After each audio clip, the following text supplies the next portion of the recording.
Hello, good morning, my dear students. Welcome back. Bem-vindos de volta, né? Foi as férias mais curtas, né, das nossas vidas, mas eu espero que vocês tenham aproveitado para descansar pelo menos um pouquinho, recarregar, né, as nossas energias, porque a gente vai precisar ser ainda mais forte, né, nessa segunda etapa do nosso período escolar. Então, eu desejo a vocês um bom retorno, cheio de entusiasmo, que é o que a gente precisa para fazer bem tudo aquilo que a gente se dedica para fazer na nossa vida. Hoje eu venho trazer para vocês dicas, vamos dizer assim, dicas de interpretação textual. O principal foco hoje no estudo, né, de língua inglesa nas escolas é a interpretação de texto. Nós também estudamos a gramática da língua, mas essa gramática é inserida na interpretação textual, certo? Ela ainda vem lá como tópicos, né, nos livros de vocês, mas observem que a gente tem trabalhado muito mais a questão do texto, né, inserindo a gramática já dentro do texto, do que aulas específicas só para a gramática. Eu até faço isso com vocês porque o nosso material ainda requer, né, esse tipo de conteúdo assim mais específico. Mas o que eu gostaria de focar ainda mais com vocês, além da oralidade, né, além do nosso speaking, listening, é a questão da interpretação textual. Habilitar, né, vocês para essa capacidade, essa habilidade de ler e interpretar textos em língua inglesa, certo? Então, hoje eu venho trazer para vocês essas dicas, já que a nossa prova já se aproxima, né, já é na outra semana. Essas dicas que eu vou passar para vocês hoje, já até comentei algumas em sala de aula, mas hoje de maneira mais específica, quero conversar com vocês aqui sobre elas. Primeira coisa, você vai na sua prova e nas nossas atividades no decorrer do mês, você tem atividade de leitura, né? Eu sempre peço a vocês para lerem determinados textos que o livro apresenta e depois a gente responder questões de interpretação. Como vocês têm lido esses textos? Como é que é esse processo de leitura e interpretação de vocês agora em casa, né? Na sala de aula, eu estava ali orientando no momento da leitura, no momento da atividade. Agora as coisas estão bem diferentes, porque vocês agora estão desenvolvendo essa atividade de leitura e interpretação aí na casa de vocês, né? Sozinhos, vamos dizer assim. Como é que vocês têm feito isso, né? O que eu quero, quais são as minhas principais dicas no início dessa leitura? Primeira coisa, tá lá o texto em inglês para você ler. E agora? Vou pegar o dicionário? Vou pegar o celular? Né?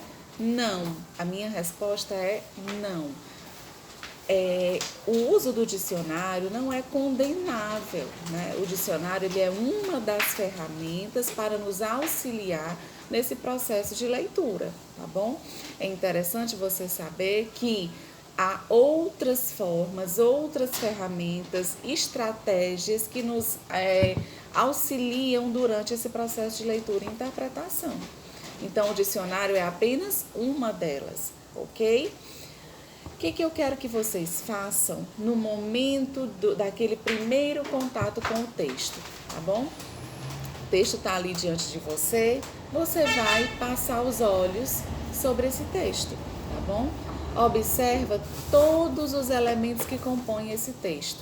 Então, ele tem lá uma imagem. Geralmente, eu gosto de colocar imagens para vocês, né, na prova. E o livro também, geralmente, vem acompanhado, né, de imagens, né, e o texto.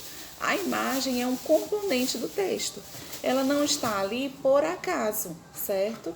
A imagem, ela está ali porque o que está representado na imagem está relacionado ao assunto do texto. Então, olhar para essa imagem e interpretá-la é também uma parte da interpretação daquele texto. Você não deve descartá-la, ok? Se ela está ali, ela tem uma função. e ela é chamada de marca tipográfica. É tudo aquilo que está impresso no texto. Não só as imagens, mas também os números, os símbolos, certo? A forma como algumas palavras do texto estão destacadas, porque todo o destaque é o que? Para chamar a atenção do leitor. Esses elementos são chamados de marcas tipográficas, ok? Ok, observou todos esses elementos, essas marcas tipográficas, começou a fazer associações. Então, por que eu digo números? Um número ele pode determinar significações diversas de acordo com a forma em que ele se apresenta. Se ele vem acompanhado do símbolozinho da porcentagem, já não é um número qualquer, é um número que indica a porcentagem de determinado dado, não é isso? Então, se vem um número 2019, você já imagina que é o ano em que determinada coisa aconteceu. Então, observem que os números, eles também nos dizem muitas coisas, nos dão muitas informações de acordo com a forma em que eles estão se apresentando no texto. Primeiro, observou as marcas tipográficas, passou a olhar sobre o texto, isso também é leitura, certo? E aí, o que você vai fazer? A gente já conversou sobre isso, né?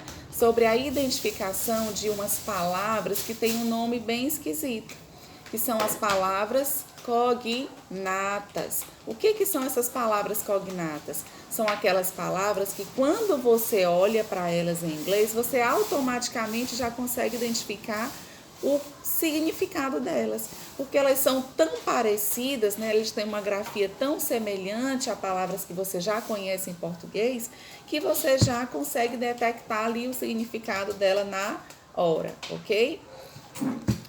Exemplos de palavras cognatas: school, chocolate, deixa eu me lembrar aqui de outras.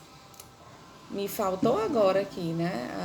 O exemplo de palavras, mas vocês já viram as international, computer, né? Então, são muitas palavras cognatas na língua inglesa. Isso, se a gente for estudar mais a fundo, nós vamos ver que é porque é uma questão de origem da língua, né? Como a língua portuguesa, ela tem origem comum com a língua inglesa, então resquícios ficaram dessa junção lá muito antes, né? Questão de invasão, de territórios, né? Mas isso seria um estudo mais profundo da língua em si. Então, ficaram esses resquícios e nós temos semelhanças, assim como nós temos com o espanhol, com o português de Portugal, certo? Essa é uma estratégia que as pessoas mais utilizam, porque você vai pegar o seu lápis e vai grifar. Olha, tudo isso que eu estou dizendo para vocês é antes mesmo de começar de fato a ler o texto. Você vai buscando utilizar estratégias, o dicionário não entra nessa hora, porque agora você está utilizando estratégias de leitura. Grifa todas as palavras cognatas que você encontrar, certo?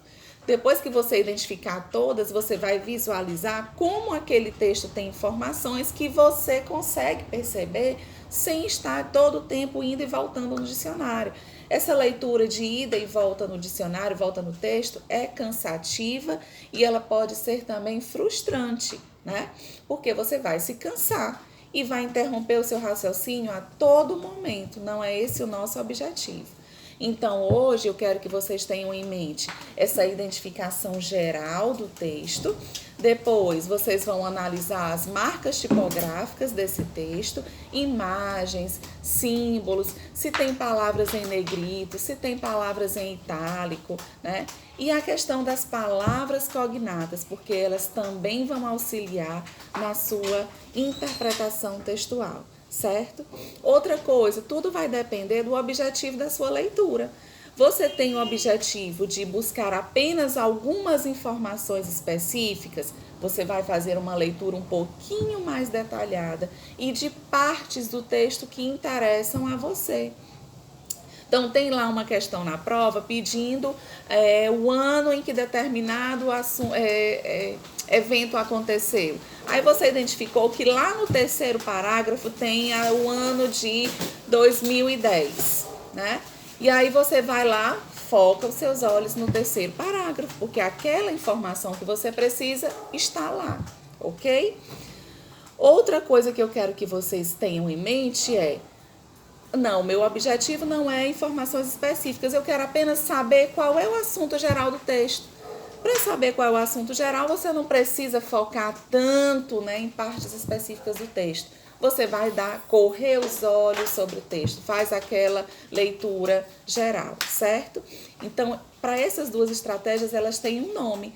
Quando eu quero informações específicas, skimming. Quando eu quero informações gerais, scanning, certo? Tudo isso vai depender dos objetivos do leitor em relação àquele texto, tá? Foram estratégias de leitura que eu acabei de apresentar a vocês, são mecanismos para facilitar a leitura e interpretação de texto sem nós estarmos aprisionados ao uso do dicionário. Eu espero que auxilie vocês durante a nossa prova na próxima semana e também no decorrer do nosso período letivo, né? Porque nós temos muitos textos para ler ainda, tanto no nosso material, como textos que eu vou também selecionar para vocês, né? Extra, né? Textos que eu vou retirar de outras fontes. Combinado? Peguem textos dos livros de vocês e comecem a exercitar esse tipo de leitura que eu acabei de apresentar, né? Sem Google Tradutor, sem dicionário, uma leitura que é baseada nas suas percepções e com estratégias, né, que foram desenvolvidas para auxiliar o leitor nesse processo de leitura e compreensão, ok? Boa prova para vocês, bom trabalho. Qualquer coisa me procurem, né, que eu vou estar disponível para auxiliar vocês no que for preciso. Um beijo enorme, fiquem com Deus.